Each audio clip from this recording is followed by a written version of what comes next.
Hi, I'm here today with kind of a stripped down version of a lesson. Technical problems are still confounding me from time to time, but I wanted to spend a little time talking about Matthew chapter 19 and the story of the rich young ruler, which is a story that we visited kind of sideways fashion at Lakewoods Drive this morning. This is probably going to be the only time I get to talk about the rich young ruler this year. And so I wanted to talk about the actual story while we're here, after all, while it's fresh on our minds. In Matthew chapter 19, verse number 16, we read, "Just then someone came up and asked him, 'Teacher, what good must I do to have eternal life?' 'Why do you ask me about what is good?' he said to him. 'There is only one who is good. If you want to enter into life, keep the commandments.' 'Which ones?' he asked him.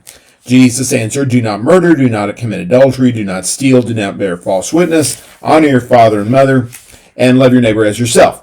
'I have kept all of these,' the young man told him. What do I still lack?' 'If you want to be perfect,' Jesus said to him, 'go, sell your belongings and give to the poor, and you'll have treasure in heaven. Then come follow me.' When the young man heard that, he went away grieving because he had many possessions." I wanted to talk about this with regard to what God asks of me and what God asks of you. And I'm contractually obligated to point out, just like every other preacher does when he turns to this passage, this specific command given to the rich young ruler about selling all of his possessions, giving to the poor. That is a command given directly to him. It does not bind on other people. We can prove that with not a whole lot of difficulty from other contexts and from common sense as well. We don't need to go down that road. I don't think I need to convince you that you don't need to sell all your possessions. But instead of talking about what Jesus is not meaning, let's talk about what he does mean. Instead of talking about what he doesn't say, let's talk about what he does say. For a few seconds, though, I want to talk about what he could have said and chose not to say. And I think this is an important consideration because there are a lot of people these days who want to put words in Jesus' mouth, oftentimes in contradiction to the words that he actually spoke from his mouth. And that's a mistake. We shouldn't be doing that, obviously. What we need to be doing is trusting in him and accepting his words and putting them to work in our life, including and particularly when it is contrary to our personal tendencies, when we don't especially like what he tells us to do, when we would have done it differently if we were in charge. All of this is about faith. All of this is about trusting in what Jesus has to say on this matter and any other kind of matter that might come up. And if you talk to various people, they would have you believe, it seems anyway, from the implication I'm drawing, that they would expect Jesus to say something very differently than what he did say. If, for instance, he were to be talking to a hardcore Calvinist, one might expect the Calvinist, when we come to him as the teacher and say, "Teacher, Mr. Calvinist, what would I do to inherit eternal life?" If he put himself in Jesus' position and told us what Jesus should say in that situation, he might say something to the effect of, "Your actions are insignificant. It doesn't matter what you think you would like to do or must do. The idea of you having to do something is contrary to the nature of grace. You don't do anything to be saved. Jesus is going to save you no matter what."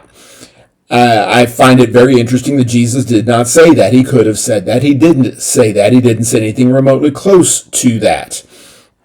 Why is that? Well, we can get into a big discussion about what grace is and the necessity of works in compatibility with grace and harmony with grace, God doing his job, me doing my job, etc.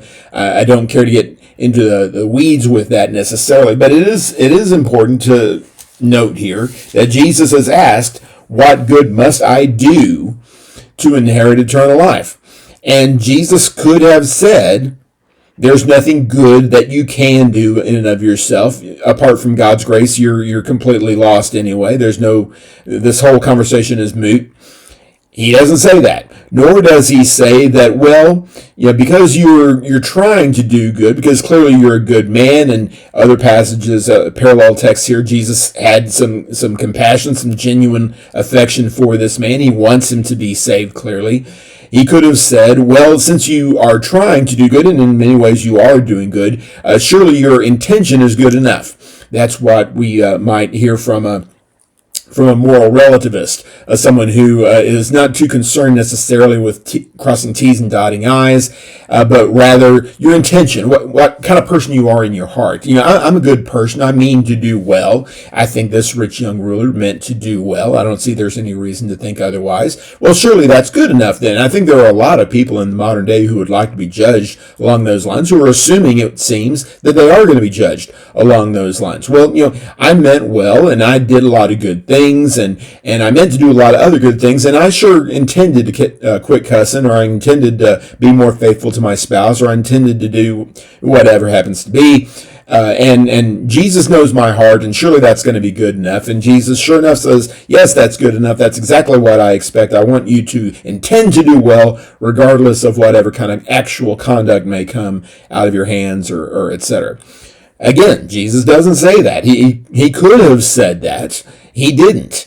Nor did he say, as a hardcore universalist might say here, just between you and me, all these things that Jesus talked about with regard to hellfire and all that kind of thing, that's not really true, actually. God's going to save all of us. You're asking here, what good must I do to have eternal life? Bottom line is, there isn't anything you need to do.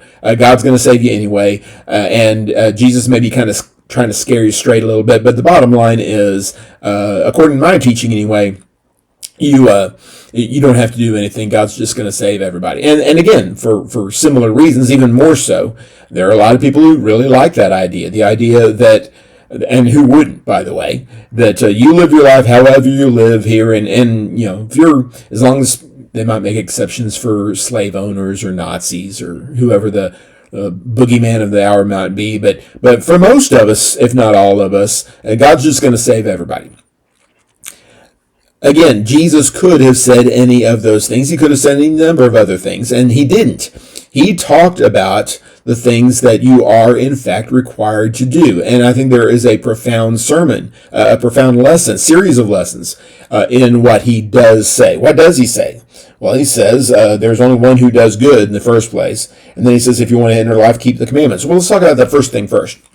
The young man seems to be under the idea, as many people are, as I think all of us are to a certain degree, that good people get saved because they're good people. And Jesus says that's not the way this works. And the Apostle Paul, quoting from the Psalm in Romans chapter 3 and verse number 12, talks about how there is no one who does good, not even one. And that is not exactly the point that the psalmist was trying to make back in Psalm 14, that there are wicked people out there doing wicked things and none of them wants to do good. Paul takes that to the extreme and says when it comes right down to it, all have sinned and fall short of the glory of God. He goes on to say in chapter 3, verse 23, every single one of us has fallen short. Therefore, none of us really is good. And that's the point that Jesus is making here. In fact, it seems to be kind of a sideways approach to a claim to deity here. If you think I do good and God is the only one who's good, well then, put two and two together. But he disabuses the rich young ruler of the idea that somehow a certain quality or quantity of good deeds qualifies you as a good person, and then therefore as a good person you qualify for heaven. That's not the way this works. However, along the same kind of lines, he doesn't say that you're never going to get there. He doesn't say that the quality of your obedience or the number of T's that you cross or I's that you dot is completely irrelevant. He doesn't say that. It's not true. Jesus says keep the commandments. He gives some examples of the commandments that you're supposed to keep. And of course, you're probably aware of this, and if not, you need to be. Lists that are given to us in the New Testament and really in the Bible, almost all lists, especially lists of qualities or requirements or characteristics, etc., they tend very strongly, overwhelmingly, the most number of times. This is a list of examples. It is a descriptive list more than some kind of inclusive list. These are not the only commandments that matter. These represent the commandments. This is what you need to do. Just like you might be talking to your child. What do I need to do to be a good child? Well, you need to keep your room clean, and you need to be nice to people and tell the truth and kind of things. And if you never get around to not shooting people, then that doesn't mean he's okay, because he never told me not to shoot people. The list that you give your child is representative of a certain character that necessarily implies other things about other potential misdeeds. That's what he's doing here. He says, you do these things, you're this kind of person, and you're going to be fine. And the idea of keeping commandments, again, is a controversial topic, I guess you might say. The idea that you have to do something in order to be saved.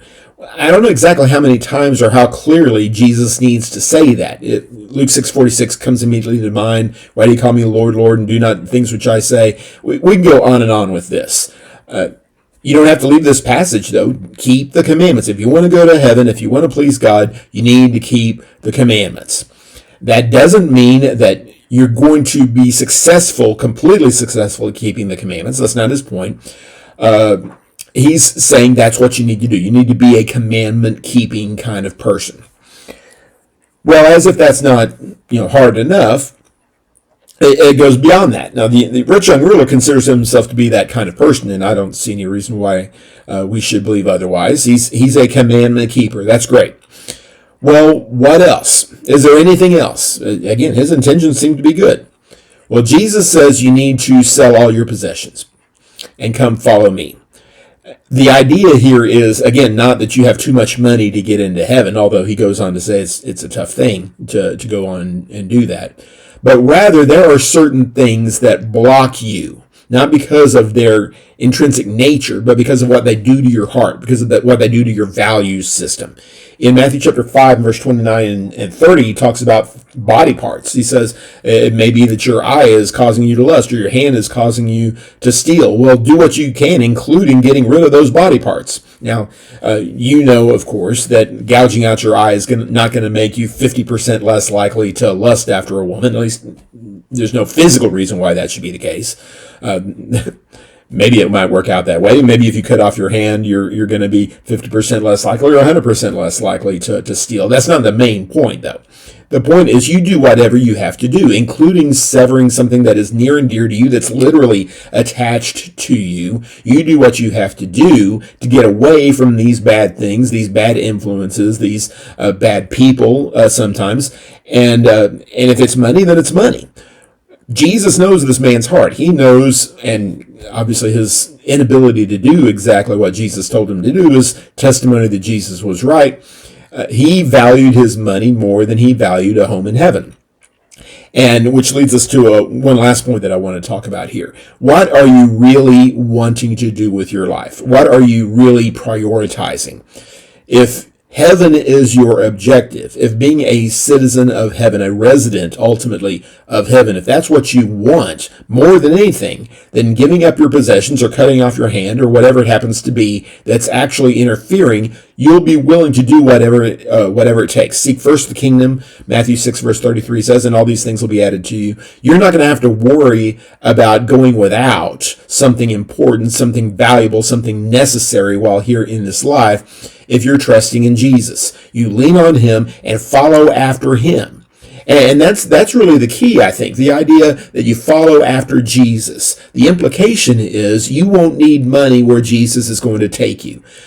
Now, we can take this out of its context and make it mean some things that it's not supposed to mean here. We're not talking about deliberately making ourselves indebted to other people or being slackers, people who will not work, who subsist on the generosity of others exclusively.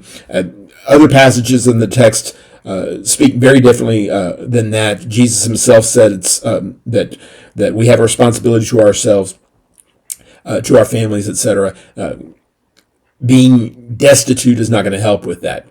But if we really want heaven, we have confidence that Jesus will make it happen for us. He may make it happen through a very small window of opportunity. It may be that some tremendously important, as we may define important, thing is going to have to go. A job or a relationship. There are even situations where you may have to part with a spouse.